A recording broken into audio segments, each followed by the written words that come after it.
Unit, we want to explore firms that are operating in a more strategic kind of setting. It's not a perfectly competitive market, it's not a monopoly market, but there's a handful of firms, and what they decide to do with pricing and products depends in part based on what other firms are doing. Now, there's a branch of mathematics called game theory that sort of shows a systematic way to think about some of this, what's called strategic behavior. A classic introduction to game theory is the prisoner's dilemma. And I want to tell a version of the story of the prisoner's dilemma using a famous story about Bonnie and Clyde, the bank robbers. From the Old West. Now, everybody in the town sort of knew that Bonnie and Clyde were these bank robbers. They were going from town to town to town, county to county to county, robbing banks. Everyone knew it, but no one had caught them like in the act itself and were able to kind of bring justice. In this version of the story, we're going to say that like the authorities, the cops, like pull them over for speeding. And while writing up the ticket, they see an unregistered weapon in the front seat. Now, this was enough to bring them down to the station, and they have enough evidence to lock them up for a short amount of time for that unregistered weapon.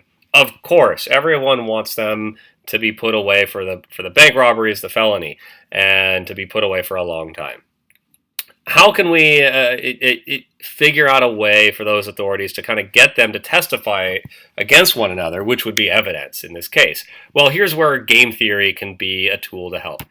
This is what's called a payoff matrix. It's a grid that shows the payoffs on the inside and the strategies for the players on the outside. The first player here is Bonnie. And these are the payoffs for Bonnie in blue that are going to be inside the grid. And here is the other player, Clyde, and inside the payoff matrix in yellow will be Clyde's outcomes. On the outside of the grid are the strategies. If Bonnie and Clyde both stay silent when they're at the station, i.e. they're not testifying against each other regarding the bank robberies, the authorities have enough to put them away for 2 years each for that unregistered weapon. And so look at the numbers inside the payoff matrix so we can read it. The 2 years in the yellow applies to Clyde. The 2 years in the blue applies for Bonnie. If they both testify against one another regarding the bank robberies, they have enough to put them away for 8 years each. That would be sort of the minimum sentence that the judge would be allowed to do. Now, it seems like a pipe dream. How are the cops going to be able to get them to confess against each other? Of course, they've sworn to secrecy. They would never rat each other out. Well, they put them in separate rooms, and they're not allowed to communicate to one another. And they tell Clyde, Clyde, if you confess, but Bonnie stays silent, you get to walk free, and meaning confess against Bonnie that they're guilty of all of those bank robberies, but that Bonnie would get 20 years for her role in the bank robberies. But they tell Bonnie at the same time, well, if you confess and Clyde stays silent, Bonnie, you're going to go free, and Clyde's going to get 20 years. Okay. All right. Now we have all the information for this, what's called the payoff matrix, to try to see like kind of a predicted outcome and insights that this can give us. The way to read a payoff matrix is you have to do it systematically for each player, given what the other players might be doing. So let me show you how to read it. If Clyde stays silent, okay, we're going to read for Bonnie's strategies first. Now, if Clyde stays silent, we're going to read the row on the bottom here. And here are the outcomes for Bonnie if Clyde stays silent.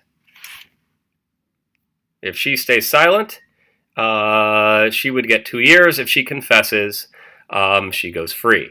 Now, just looking at those two outcomes, going free could be better than getting 2 years locked up. So there is an incentive for Bonnie to confess. Okay, put that on the shelf. If Clyde confesses, now let's read the top row now. If Clyde confesses, then here are the possible outcomes for Bonnie. If she stays silent, she gets 20 years. If she confesses, she only gets 8 years. 8 years being better than the 20. Now note, if Clyde confesses, there's an incentive for Bonnie also to confess. And so, actually, we're in this situation where it actually doesn't matter what Clyde does, Bonnie becomes sort of better off by confessing.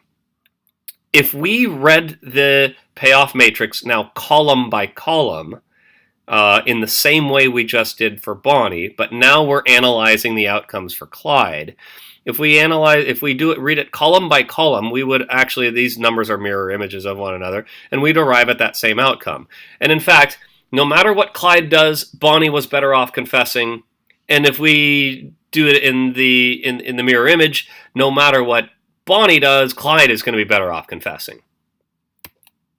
If we have a strategy that does not depend on what the other player is doing, it's called a dominant strategy. Now, what's a dominant strategy? It's there at the bottom. It's the best strategy regardless of the opponent's move. I apologize for the typo. A dominant strategy is the best strategy regardless of the opponent's move. For Bonnie, she has a dominant strategy to confess because it doesn't matter what Clyde does. Clyde also has a dominant strategy to confess. And their dominant strategies both point inside to the confess outcome. And this is one version of what's called a Nash equilibrium. A Nash equilibrium is each firm or each player here in this game doing the best it can given what the other player is currently doing. And in this case, we have a special case of a Nash equilibrium, which is called a dominant strategy Nash equilibrium. Note, if they were to somehow cooperate, there's a better outcome for the two of them. The better outcome for the two of them is to get the 2 years each. Of course, society doesn't necessarily want that. They would like to be able to have them pay for the felonies they've committed against people. But for the two of them, this would be the better collective result.